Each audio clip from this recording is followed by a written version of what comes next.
my YouTube channel. Today is my second video and I'm pretty stoked. Like I said before, I'm a little bit nervous, but I think it will go great. So today I'm going to be making a very simple dish that I love to eat in general, all seasons, and it's pasta, tuna, and lemon. So it's very simple and I really enjoy it because it doesn't take much time. So all you need ingredients-wise is a few lemons. I like a lot of lemon juice in mine, and this is a serving for one person or possibly two. Some basil. I love a lot of basil, so this is about 12 leaves. Some garlic, salt, Rio di Mare. It's tuna with olive oil. It doesn't have to be that brand, but I love this one. Olive oil, and then for utensils, you just need a cutting board, knife, fork, bowl, and something to juice your lemon with. And then pasta is going to be at the end of the video when I'm showing you how to make the pasta. So first we're going to start off by grating the lemon zest. So you do this before you juice it because when it's juiced, it's a little bit more flexible and it's harder to grate. And make sure you wash them, but you don't want them to be wet, otherwise they won't grate properly. So I just have this giant bowl and I'm going to grate.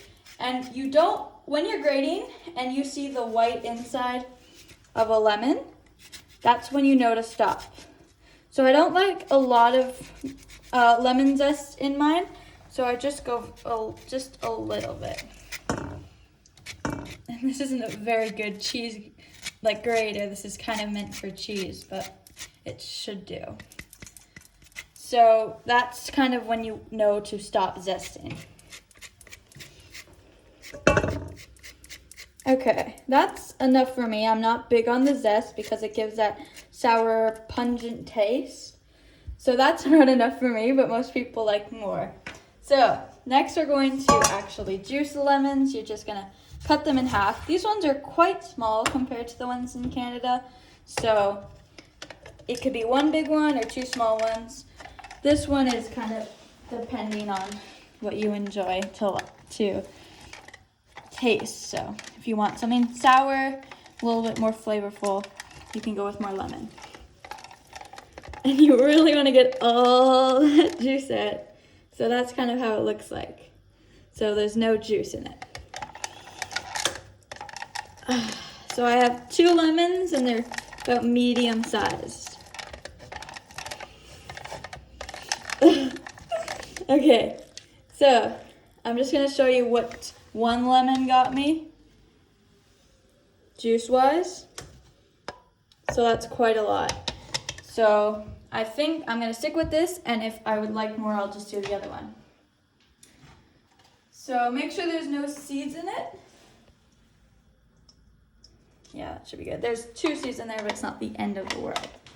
Okay, next I'm just going to go with the basil. So what I like to do is I like to take it all and scrunch it up instead of do it one at a time. So it's a little bit easier and a little bit quicker, and then you kind of give it a small roll and cut very thin pieces.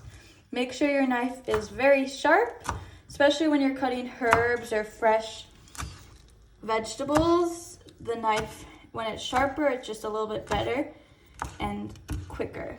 So then I'm gonna flip that around, do a similar thing, and as you notice, it doesn't cut as precisely. Okay, so that's about as thin as I wanted. It's not ginormous pieces, so we're gonna add that in.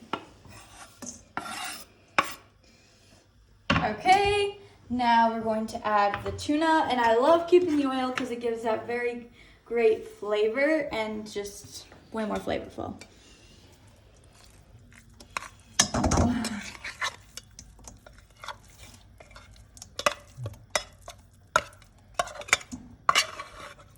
Okay, and 1 giant can should be enough, or if you have smaller cans at your stores, you can get 2 smaller cans. Then, this is how it looks like so far, just the lemon, basil, and tuna. I'm going to quickly do some garlic. I'm pretty big on garlic, so this is raw. I don't like it cooked because this dish is mainly on fresh ingredients that taste very light, so you don't want it to feel heavy. So I'm just gonna dice it into pretty small pieces. And you want to be easy on the garlic because it's very flavorful when it's raw. So it can be overwhelming.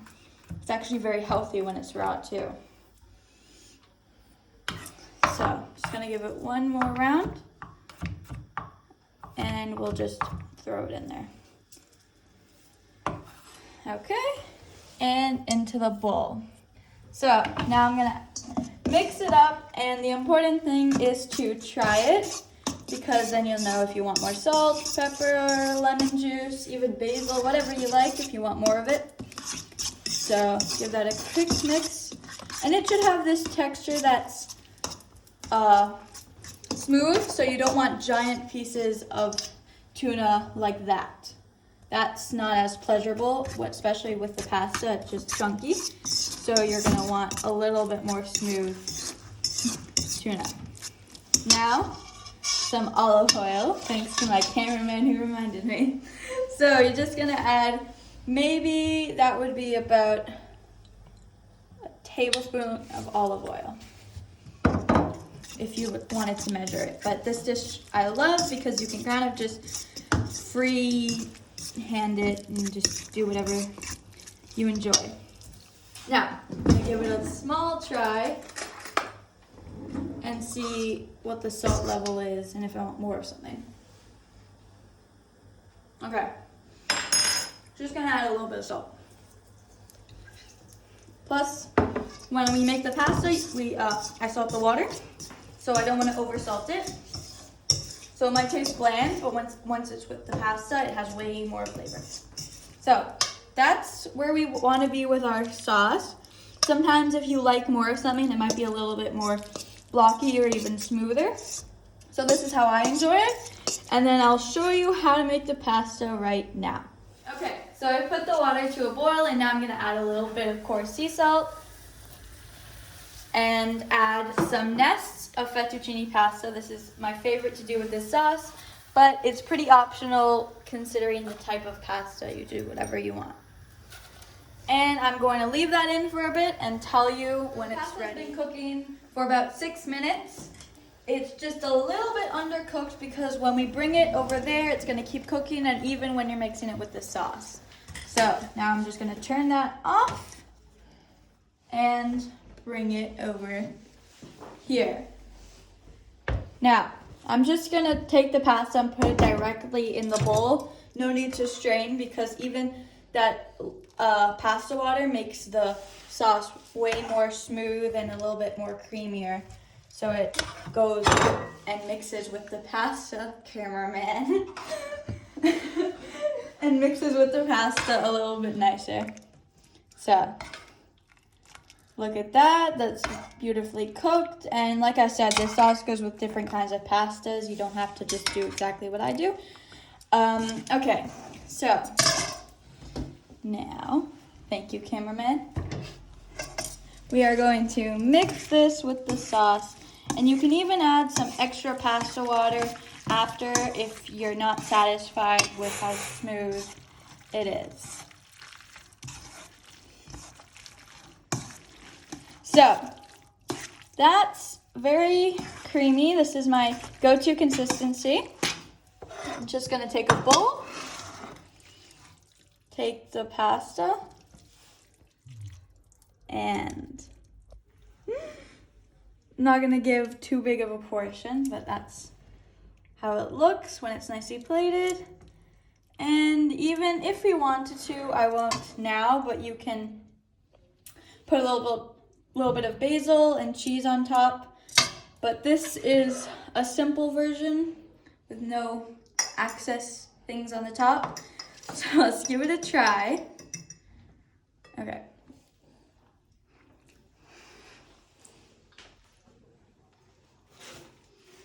That's pretty good. So, I think you guys should definitely try this. I hope you do. And if you do, like the video, maybe subscribe. But I'm very happy with this, and I hope you are too if you try it at home. So have a great day.